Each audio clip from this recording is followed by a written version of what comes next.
നാണം വരിക നമുക്ക് ഒരാളുമായിട്ട് സംസാരിക്കുന്ന സമയത്ത്, ഒരാളെ മുഖത്ത് നോക്കുന്ന സമയത്ത്, പബ്ലിക്കിൻ്റെ ഇടയിൽ പോകുന്ന സമയത്ത് ഭയങ്കര നാണമാണ്. എന്തിനും ഭയങ്കര കോൺഷ്യസ് ആയിട്ട് ഭയങ്കര ഒരു നാണക്കേട് സ്വയം ഫീൽ ചെയ്യുന്ന രീതിക്ക് നിങ്ങൾക്ക് സംസാരിക്കാനേ പറ്റാത്തൊരവസ്ഥയിലേക്ക് പോകുന്നത് അതല്ലേ. അപ്പോൾ ഈ നാണം നമുക്ക് മാറ്റിയെടുക്കണമല്ലോ. അപ്പോൾ പലരും കമൻറ്റ് ബോക്സിൽ പറയുന്ന കേൾക്കാം, എനിക്ക് ആൾക്കാരായിട്ട് കമ്മ്യൂണിക്കേറ്റ് ചെയ്യാൻ ഭയങ്കര പ്രശ്നമാണ്, പറയാനൊന്നും ഉണ്ടാവില്ല, ഇനിയിപ്പോൾ ഉണ്ടെങ്കിലും ഒന്നും പറയാൻ പറ്റില്ല, എങ്ങനെ മുഖത്ത് നോക്കുക, ഒരു ഫ്രണ്ട്സിൻ്റെ ഇടയിൽ പോലും നല്ല രീതിക്ക് സംസാരിക്കാൻ പറ്റുന്നില്ല എന്നുള്ളതൊക്കെ. അപ്പോൾ ഈ നാണം നമുക്ക് എങ്ങനെ മാറ്റിയെടുക്കാം എന്നുള്ളത് നോക്കാം. ക്ലിയർ ആയിട്ട് കേട്ടോളൂ. Welcome to just talk.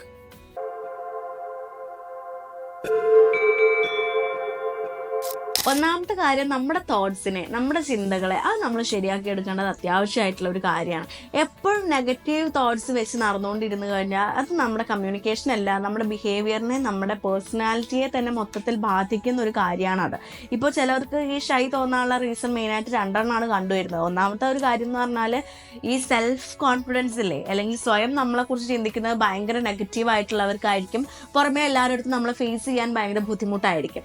രണ്ടാമത്തെ റീസൺ എന്ന് പറയുന്നത് ബാക്കിയുള്ളവർ നമ്മളെ കുറിച്ച് എന്ത് വിചാരിക്കും, നമുക്ക് ഇന്ന ഏരിയയിൽ നമുക്ക് വീക്ക്നെസ് ആണ്, വീക്കായിട്ട് നമ്മളുണ്ട്, കുറെ സ്കില്ലുകൾ നമുക്കില്ല, കുറെ കാണാൻ അവരത്രയും ഭംഗി നമുക്കില്ല.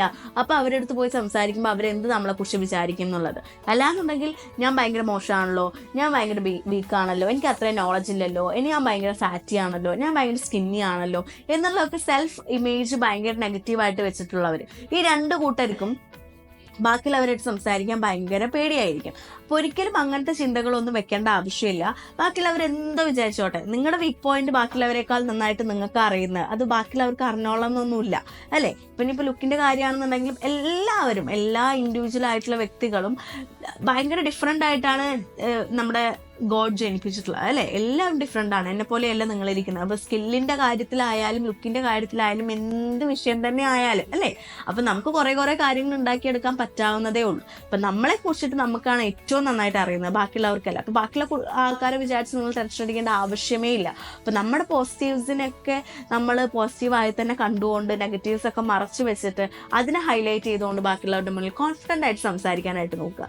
നമ്മളിനി നമ്മളെക്കുറിച്ച് നെഗറ്റീവ് വിചാരിക്കാനേ പാടില്ല. അത് നിങ്ങൾ പ്രത്യേകം ശ്രദ്ധിക്കേണ്ട ഒരു കാര്യമാണ്. നമ്മളെക്കുറിച്ച് നമ്മളാണ് ഏറ്റവും കൂടുതൽ പോസിറ്റീവായിട്ട് ചിന്തിക്കേണ്ടത്. ബാക്കി ആരും ഇങ്ങോട്ട് വന്നിട്ട് നീ നല്ലതാ, നീ അടിപൊളിയാവാ, സംസാരിക്കുക എന്ന് പറഞ്ഞിട്ട് ആരും ഇങ്ങോട്ടും സംസാരിക്കാൻ പോണില്ല. അപ്പം നിങ്ങൾ ആ റിയാലിറ്റി മനസ്സിലാക്കിക്കൊണ്ട് പോസിറ്റീവ് ചിന്തകൾ എപ്പോഴും മൈൻഡിൽ കീപ്പ് ചെയ്യാനായിട്ട് നോക്കുക. രണ്ടാമത്തെ ഒരു കാര്യം, ഫോക്കസ് ഓൺ അതേഴ്സ്. അതായത് ഇപ്പോൾ രണ്ടുപേരും സംസാരിക്കുന്ന ടൈമിൽ നിങ്ങൾ ഒരിക്കലും സെൽഫ് അവെയർ ആവാൻ പാടില്ല. അയാൾ എന്താണോ സംസാരിക്കുന്നത് അതിൽ ഫുള്ളി കോൺസെൻട്രേറ്റഡ് ആയിട്ട് കേൾക്കാനായിട്ട് നോക്കുക, അയാളുടെ ശ്രദ്ധ കോൺസെൻട്രേറ്റ് ചെയ്യാനായിട്ട് നോക്കുക. അല്ലാത്ത പക്ഷെ നമ്മൾ അവെയർ ആയിക്കൊണ്ടിരുന്നിട്ടുണ്ടെന്നുണ്ടെങ്കിൽ അയാൾ ഇങ്ങനെ പറഞ്ഞുകൊണ്ടിരിക്കുന്നുണ്ടാവും, എവിടെയെങ്കിലും വെച്ച് അല്ലടാ അതങ്ങനെയല്ലേ ചോദിച്ചു തന്നെ നമ്മളെ എന്താണ് എന്ന് ചോദിക്കേണ്ടി വരും. അപ്പം അങ്ങനത്തെ സിറ്റുവേഷൻ ഉണ്ടാവരുത്.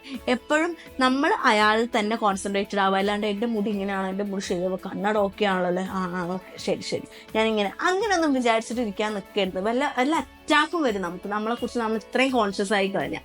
അപ്പോൾ അതിന് നിൽക്കരുത്, ബാക്കി ലെവലിൽ കോൺസെൻട്രേറ്റ് ചെയ്യാനായിട്ട് നോക്കുക. മൂന്നാമത്തെ ഒരു കാര്യം, നിങ്ങൾ എപ്പോഴൊക്കെയാണ് ഷൈ ആവുന്നത്, ആരുമായിട്ട് പെരുമാറുന്ന സമയത്താണ് ഷൈ ആവുന്നത് എന്നുള്ളത് നിങ്ങളൊന്ന് ലിസ്റ്റ് ചെയ്ത് വെക്കുക. എന്നിട്ട് നിങ്ങളുടെ പ്രയോറിറ്റി അനുസരിച്ചിട്ട് ചെറുതിൽ നിന്ന് നമുക്ക് വലുതിലേക്ക് തുടങ്ങാം. ഏറ്റവും ചെറിയ കാര്യങ്ങൾ ഷൈ മാറ്റാനായിട്ട് നിങ്ങൾക്ക് ചെറിയ സിറ്റുവേഷൻ ആണെന്നുണ്ടെങ്കിൽ അത് ഹാൻഡിൽ ചെയ്യുക. എന്നിട്ട് അത് മാറ്റി വലിയ സിറ്റുവേഷനെ ഹാൻഡിൽ ചെയ്യാനായിട്ട് നോക്കുക. അപ്പോൾ എപ്പോഴും നിങ്ങൾ ലിസ്റ്റ് ചെയ്ത് വെക്കുക. മേ ബി ഫ്രണ്ട്സിൻ്റെ ഇടയിൽ പോകുമ്പോഴായിരിക്കും, മേ ബി ഫാമിലിയുടെ ഇടയിൽ പോകുമ്പോഴായിരിക്കും, അല്ലാന്നുണ്ടെങ്കിൽ ഒരു ടീച്ചറിൻ്റെ അടുത്ത് പോയി സംസാരിക്കുന്ന സമയത്തായിരിക്കും, അല്ലാന്നുണ്ടെങ്കിൽ നിങ്ങളുടെ ബോയ് ഫ്രണ്ടിൻ്റെ അടുത്ത് പോയി സംസാരിക്കുമ്പോഴായിരിക്കും, അല്ലെങ്കിൽ അവരെ കാണുമ്പോഴായിരിക്കും. അപ്പോൾ ഏതാണ് നിങ്ങൾ ഷൈ ആവുന്ന സിറ്റുവേഷൻ അത് ലിസ്റ്റ് ചെയ്ത് വെച്ചിട്ട് നിങ്ങൾക്ക് ഹാൻഡിൽ ചെയ്യാൻ പറ്റുന്ന കുഞ്ഞു സിറ്റുവേഷൻ ആദ്യമേ ഇടുക. എന്നിട്ട് വലിയ സിറ്റുവേഷനൊക്കെ ലാസ്റ്റ് നിങ്ങൾക്ക് ഹാൻഡിൽ ചെയ്യാവുന്നതേ ഉള്ളൂ. അപ്പോൾ നിങ്ങൾക്ക് മെല്ലെ അത് മാറ്റിയെടുക്കാം. ഓക്കെ. അതുപോലെ നിങ്ങൾ കുറച്ച് ഗോൾസ് സെറ്റ് ചെയ്യാനായിട്ട് നോക്കുക. അതായത് ഇന്ന് ഞാൻ ഒരു സ്ട്രേഞ്ചറിനെങ്കിലും പരിചയപ്പെടും, അവരുമായിട്ട് സംസാരിക്കും എന്നുള്ള അങ്ങനത്തെ കുറച്ച് ഗോൾസ് ഒക്കെ നിങ്ങൾ സെറ്റ് ചെയ്യാൻ നോക്കുക. അതായത് കമ്മ്യൂണിക്കേഷനുമായിട്ട് ബന്ധപ്പെട്ട് നിങ്ങൾ ഷൈ മാറ്റാൻ പറ്റുന്ന കുറച്ച് ഗോൾസ് സെറ്റ് ചെയ്ത് വെക്കുക. അല്ലാന്നുണ്ടെങ്കിൽ ഇന്ന വ്യക്തിയായിട്ട് ഞാനിന്ന് സംസാരിച്ചിരിക്കും, അതെനിക്ക് നിർബന്ധമാണ് എന്നുള്ള കാര്യങ്ങൾ. അപ്പം ആദ്യമേ കയറി ഒരു എസ്സേ സംസാരിക്കണം എന്നൊന്നുമല്ല പറയുന്നത്.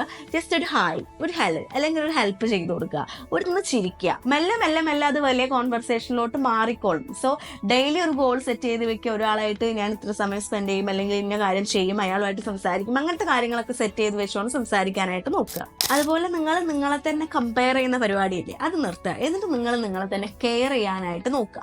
ഇപ്പോൾ അവരെ പോലെയല്ല ഞാൻ, എനിക്ക് അത്രയും ലുക്കില്ല, ഞാൻ അത്രയും പഠിക്കുന്നില്ല, പ്രശ്നമാണ്, മൊത്തത്തിൽ പ്രശ്നമാണ്, അങ്ങനത്തെ തോട്ടൊക്കെ മാറ്റിയിട്ട് ഞാൻ അടിപൊളിയാണ്, എനിക്ക് അവർക്കില്ലാത്ത ഇത്രയൊക്കെ കാര്യങ്ങൾ എനിക്കുണ്ട്, ഞാൻ പഠിക്കായല്ലേ ഉള്ളൂ, പക്ഷെ ഞാൻ നന്നായിട്ട് ഡാൻസ് ചെയ്യുന്നുണ്ട്, നന്നായിട്ട് പാട്ട് പാടുന്നുണ്ട്, ഞാൻ സൂപ്പറാ എന്നൊക്കെ പറഞ്ഞിട്ട് സ്വയം കെയർ ചെയ്ത് സ്വയം കുറച്ച് കോൺഷ്യസ് ആയിട്ട് സ്വയം നമ്മളുമായിട്ട് തന്നെ പോസിറ്റീവായിട്ടുള്ള ഒരു കമ്മ്യൂണിക്കേഷനിൽ ഏർപ്പെടാനായിട്ട് നോക്കുക. അപ്പോൾ നമുക്ക് ഓട്ടോമാറ്റിക്കലി ഒരു ഇഷ്ടം നമ്മളോട് തന്നെ തോന്നി തുടങ്ങും. ഓക്കെ, ആ ഒരു കമ്പാരിസൺ സ്റ്റോപ്പ് ചെയ്താൽ പകുതി പ്രശ്നം തീർന്നു എല്ലാവർക്കും. അടുത്തത് ഞാൻ അപ്പോഴേ പറഞ്ഞു, നിങ്ങളുടെ പേടി, നിങ്ങൾ എന്തൊക്കെ കാര്യങ്ങളിലാണ് നിങ്ങൾക്ക് പേടിയുള്ളത്, എന്തൊക്കെ കുറവുകളാണ്, നിങ്ങളുടെ ഇന്നർ വീക്ക്നെസ് എന്തൊക്കെയാണെന്നൊന്നും ബാക്കിയുള്ളവർക്ക് ആർക്കും അറിയില്ല എന്നുള്ളത് നിങ്ങൾ മനസ്സിലാക്കി വെക്കുക.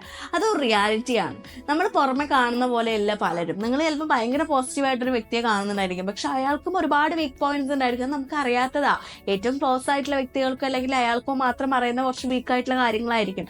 അതുപോലെ തന്നെയാണ് നമ്മുടെ കാര്യം. നമ്മുടെ ഇന്നർ വീക്ക്നെസ്സോ അല്ലാന്നുണ്ടെങ്കിൽ നമ്മുടെ പേടിയോ ഇതൊന്നും ബാക്കിയുള്ളവർക്ക് അറിയാനൊന്നും പോകുന്നില്ല. അപ്പോൾ അത് ആലോചിച്ച് നിങ്ങൾ ഒരിക്കലും കോൺഷ്യസ് ആവേണ്ട ആവശ്യമില്ല. എൻ്റെ പേടി അവർ മനസ്സിലാക്കുമോ, എൻ്റെ കോൺഫിഡൻസ് കുറവ് അവരെ അറിയോ, അങ്ങനത്തെ വിഷയമൊന്നും വേണ്ട. നിങ്ങളൊരു ചിരിച്ച മുഖത്തോടു കൂടി എപ്പോഴും കമ്മ്യൂണിക്കേഷനിൽ ഏർപ്പെടാനായിട്ട് നോക്കുക. അവരിപ്പോൾ എന്തെങ്കിലും കണ്ടെത്തിയിട്ടുണ്ടെങ്കിൽ ശരിയാണ്, എനിക്ക് ഈ കാര്യം കുറച്ച് പേടിയാണ്, അല്ലെങ്കിൽ എൻ്റെ കാര്യത്തിൽ എനിക്ക് ഇച്ചിരി സ്കില്ല് കുറവാണ്, അങ്ങനത്തെ കാര്യങ്ങളൊക്കെ ഒതൻറ്റിക്കായിട്ട് സംസാരിക്കാനായിട്ട് നോക്കുക. അല്ലെങ്കിൽ അത് അറിയോ എന്നുള്ള ടെൻഷൻ വെച്ച് പെരുമാറേണ്ട ആവശ്യമൊന്നുമില്ല. മറച്ചു വെക്കേണ്ട കാര്യങ്ങൾ മാത്രം മറച്ചു വെച്ചാൽ മതി. അല്ലാത്ത പക്ഷം നിങ്ങൾ അതിനെക്കുറിച്ച് ആലോചിച്ച് ടെൻഷൻ ആവേണ്ട ആവശ്യമേ ഇല്ല.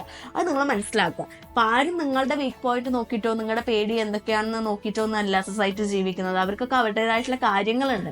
ഓക്കെ, അപ്പോൾ കമ്മ്യൂണിക്കേഷൻ മാറ്റാനായിട്ട് അല്ലെങ്കിൽ കമ്മ്യൂണിക്കേഷൻ നല്ല രീതിയിൽ കൊണ്ടുപോകാനായിട്ട് ഈ കാര്യങ്ങളൊക്കെ നിങ്ങൾ ശ്രദ്ധിക്കുക. എപ്പോഴും നിങ്ങളുടെ ഒരു അറ്റാച്ച്മെന്റ് തിയറി, നിങ്ങളുടെ ഒരു അറ്റാച്ച്മെന്റ് വേ എന്താണെന്നുള്ളത് നിങ്ങൾ മനസ്സിലാക്കുക. ഒരാളുമായിട്ട് നിങ്ങൾ നന്നായിട്ട് കമ്മ്യൂണിക്കേറ്റ് ചെയ്യണം എന്നുണ്ടെങ്കിൽ, അല്ലെങ്കിൽ അയാൾ നിങ്ങളുടെ അടുത്തേക്ക് വരണം എന്നുണ്ടെങ്കിൽ, അയാൾ നിങ്ങളുമായിട്ട് നല്ല രീതിയിൽ കമ്മ്യൂണിക്കേറ്റ് ചെയ്യണം എന്നുണ്ടെങ്കിൽ, നിങ്ങൾക്കൊരാൾ ഇഷ്ടപ്പെടണം എന്നുണ്ടെങ്കിൽ, നാണമില്ലാണ്ട് നിങ്ങൾ ഒരാളുമായിട്ട് കമ്മ്യൂണിക്കേറ്റ് ചെയ്യുന്നുണ്ടെങ്കിൽ അതെന്തുകൊണ്ടാണ്, അങ്ങനത്തെ കാര്യങ്ങളൊക്കെ മനസ്സിലാക്കിയിട്ട് ആ ടിപ്സിനനുസരിച്ച് നിങ്ങളെ തന്നെ മനസ്സിലാക്കുമ്പോഴേ നിങ്ങൾക്കത് മാറ്റിയെടുക്കാനായിട്ട് പറ്റുള്ളൂ. ഇപ്പം എനിക്കുള്ള നാണമായില്ല നിങ്ങൾക്കുള്ളത്, നിങ്ങൾക്ക് വേറെ പല കാരണങ്ങൾ കൊണ്ടായിരിക്കും. സോ ആ റീസൺസ് നിങ്ങൾ മനസ്സിലാക്കിയിട്ട് അത് ഓവർകം ചെയ്യാനായിട്ട് എപ്പോഴും നോക്കുക. Okay, by.